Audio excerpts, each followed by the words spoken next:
12-year-old ballerina, is shown practicing alone in an empty auditorium. 6 crooks outside devise a scheme to kidnap her in the meantime. Unaware of the peril that lies ahead, Abagail gets in her chauffeured sedan and leaves after her practice. 3 accomplices are able to break into her home before she gets there thanks to a talented hacker who compromises the security system. Abagail returns home shortly after and tries to relax in her room, only to be surprised and put under sedation by the abductors. After quickly loading her into their van, they reach Lambert, the mastermind, at a rundown estate. Still unconscious, Abagail is brought to a room and handcuffed, her hands chained to the bed. Next, the spectator is introduced to the 6-person kidnapping team, Frank, who appears to be the leader. Joey, a former physician, Dean, who drives the getaway car. Peter, who acts as the enforcer, Sammy, who is an expert in technology. And Rickles, who is a marksman. But these are just identities that Lambert has given them.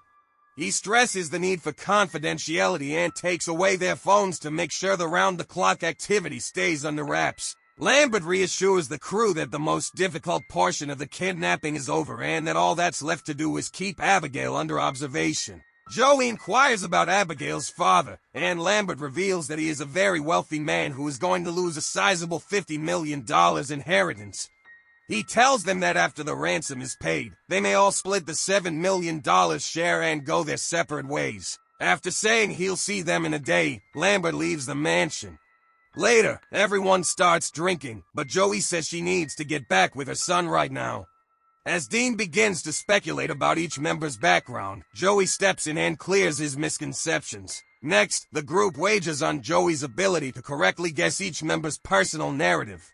Joey is able to piece together that Sammy is from an affluent family that enjoys crime, Peter was a Quebec Mafia enforcer, and Frank was a law enforcement officer. Frank responds by accurately recognizing Joey as a past addict. Uneasy, Joey goes to check on Abagail, who is awake and clearly upset. After carefully taking off the blindfold, Joey releases Abigail's bindings after she laments the pain in her hands. In an effort to convince the scared child that everything will be okay as long as she cooperates and her father pays the ransom, Joey reveals that she has a son who is the same age as Abagail during their conversation. Joey even swears on a pinky to keep Abagail safe. But Abagail tells Joey that she feels the surgery will be in vain because her father doesn't love her, and she apologizes for the consequences that will follow. Because of Abigail's remarks, Joey feels uneasy and goes downstairs to find Frank. She tells him that the girl made a suggestion about her father's aggressive behavior and asks whether he knows him. Frank pretends not to know and rushes to find Abagail. He panics because he doesn't realize her blindfold has been taken off. With a revolver in his hand, he demands to know if Abagail has seen his face, but she denies it. Frank is still dubious and keeps pressing her to reveal her father's identity, finally getting her to say Christophe Lazare. Frank, stunned, retreats downstairs and declares his intention to leave. Frank responds to the others' confusion by revealing that their prisoner is the daughter of a well-known person in the criminal underground, Christophe Lazare. When Joey suggests an anonymous tip and abandonment, chaos breaks out. Frank worries, though, that now that Abagail has seen his face, she will be able to identify him. Joey objects to his suggestion to kill her, pointing out the $7 million reward. They choose to carry out the plan as a result. Later, when Dean starts looking around the house, he stumbles into a dimly lit room filled with old photos, one of which shows a girl who looks a lot like Abagail. He goes farther and enters the basement, where a door unexpectedly opens by itself. Dean, terrified, tries to get away but is drawn with him by something invisible. His screams alert Sammy, who runs to investigate and finds Dean's head torn from his chest, lifeless. With a spine-tingling scream, she quickly calls for the others, who are all appalled by the gory sight. Joey brings up Valdez, the infamous assassin of Lazare who was known for decapitating his victims, after the incident. 3 important members of Lazare's gang were apprehended by the FBI in New York years ago. Before their trial, these people were safely kept in a hotel under round-the-clock security. The 3 were suddenly discovered dead with their heads chopped off and their organs missing by the FBI the next day. It's interesting to note that the 23rd floor door and window were the only access points to the room. Fearing the worst, the group rushes to Abigail's room to see how she is doing. Rickles chooses to depart after being unsettled by the strange happenings. But when he tries to go by the front door, he finds that another closed door is in the way. They try to pry it open, but it resists their attempts. Their attempts exacerbate the situation by setting off a security device that shuts all doors and windows, and snaring them inside. Later on, Joey asks Abagail if she has had any more visitors save the man with the glasses, who she assumes to be Frank. She first denies it, then later says the man in glasses, whom she calls Valdez, is going to hurt her if she tells. She makes up the story that he is connected to her father. Joey hears this and turns to face Frank, but something seems off.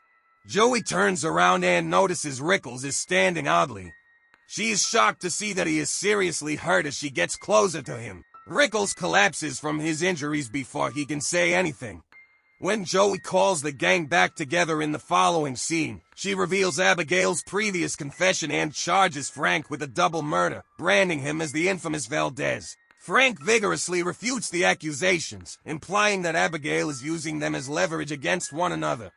He loses all patience and gives Peter the order to execute Abagail, but Joey steps in just in time to stop the execution. Sammy witnesses Abagail sliding out of her restraints with ease as the group fights over Abagail's destiny, but before she can alert the others, Abagail turns into a vampire and attacks Peter. Frank promptly shoots her in the forehead, but to their amazement, Abagail gets back up and begins to viciously attack the group. After escaping and trapping her inside the chamber, they eventually come to the conclusion that Abagail is the vampire Valdez and that the rumors of his impossibly high assassination are real. They think of employing common vampire vulnerabilities like stakes, garlic, crosses, and silver bullets as they rush to come up with a strategy to take her out. Joey is gone from the group when they go back to face Abagail, only to discover that she is dancing with Dean's corpse. When Sammy tries to ward her off with garlic, Abagail overcomes her. After throwing Peter to the ground, Abagail cuts a gash in Peter's chest with a crucifix. Frank is stabbed in the leg as his attempt to assault with a spike is thwarted. The three are defeated and retreat downstairs, where Joey tends to their wounds, in line with her theory. Abagail is not completely unbeatable and can still be defeated. A plot to retrieve Abagail and sedate her once more is inspired by her memories of how the tranquilizer operated during her abduction from her own house. The gang splits off to look for Abagail, but the vampire quickly finds them. Abagail is trapped in a room when Peter, the first to be assaulted, flees. However, she manages to escape and pursues him, eerily doing ballet routines in the process. When Sammy tries to step in, Abagail bites her arm. Next, she goes for Frank and tries to strangle him. At last, Peter puts Abagail down so Joey can give her the tranquilizer shot, which knocks her out fast. Abagail awakens to discover that she is confined in an iron cage. Abagail confesses, in a startling turn of events, that her father is Lambert's boss and that the whole kidnapping was staged for his enjoyment. Furthermore, Abagail reveals the real identities of every group member. Frank is actually Adam Barnett, a detective who went undercover and apprehended Lazar's gang members in New York. Peter is actually Terrence, a former mobster who robbed Lazar's business. And Sammy is actually Jessica, a skilled hacker who stole from one of Lazar's companies. Not to be overlooked is Joey, whose real name is Anna Lucia. She was a former field medic whose morphine addiction had destroyed her career. Joey had turned to covert medical work, but Abagail said that her addiction caused her to make a crucial error that severed the artery of a prominent member of Lazar's organization. When Abagail discloses that she has gathered the group to wreak revenge on her father, she threatens to kill everyone, but only if they assist her in getting away. When Peter accepts her offer, Joey betrays him by shooting him instead. After tending to his wound, she begs Frank to watch Abagail. The vampire girl tries to trick Frank into opening the door when he's by himself, but he remains unmoved, and phased, she manages to free herself and assaults him. It's revealed that she had been playing along with the group by pretending to be in captivity. Abagail makes an effort to murder Frank, but Joey stops her. She breaks a window shield, letting sunlight stream in and severely burning Abagail's hand. Frank and Joey take advantage of the situation and go to the library with the others. There, they find that the sunlight coming in through a certain window keeps them safe until sunrise. Sammy suggests that the house has to have a power source that, if destroyed, would stop the shields from working. After considering her suggestion, the gang chooses to work in pairs to find the power source. Resuming her song, Abagail controls Sammy, who had earlier been bitten by the vampire. Sammy, having changed into a ruthless monster, viciously attacks Peter, taking his life. Then she launches into a grotesque ballet dance, directed by Abagail. When Joey and Frank discover the graphic scene, Sammy, still in a state of shock, tells them about Peter's death, her giggle resonating uncannily. Sammy follows them hard as they run away in fear. Eventually, they take cover in the library, making the most of the daylight. When Sammy tries to follow, Joey uses a mirror to reflect the sun's beams onto her, shattering her into pieces. Joey and Frank discover a secret corridor when a hidden bookshelf slides open. Before long, they are in a control room where Lambert has been keeping tabs on everything they do. He subdues them with ease, revealing his own vampire identity. In an honest moment, Lambert admits that 2 years before, Abagail had turned on him, making him entice her father's foes to the estate. Tired of being a slave, Lambert offers Frank a deal. He'll join the undead and aid in taking over Lazar's dominion. Frank is drawn to the offer and accepts right away. Frank is then given the opportunity to drink Lambert's vampire blood and become stronger after Lambert bites him. After Frank has finished changing, Lambert gives him the order to kill Joey as his first victim. Frank, on the other hand, betrays Lambert, putting a spike through his heart and taking his life. Then, Frank turns his focus to Joey, and he makes an effort to murder her. Abagail confronts Frank as she arrives, but he uses his newly acquired strength to subjugate her, depleting her blood and leaving her dangerously weak. Joey, in the meantime, rushes to turn off the security systems, but when she discovers that the exit is barred, her plan to escape is foiled.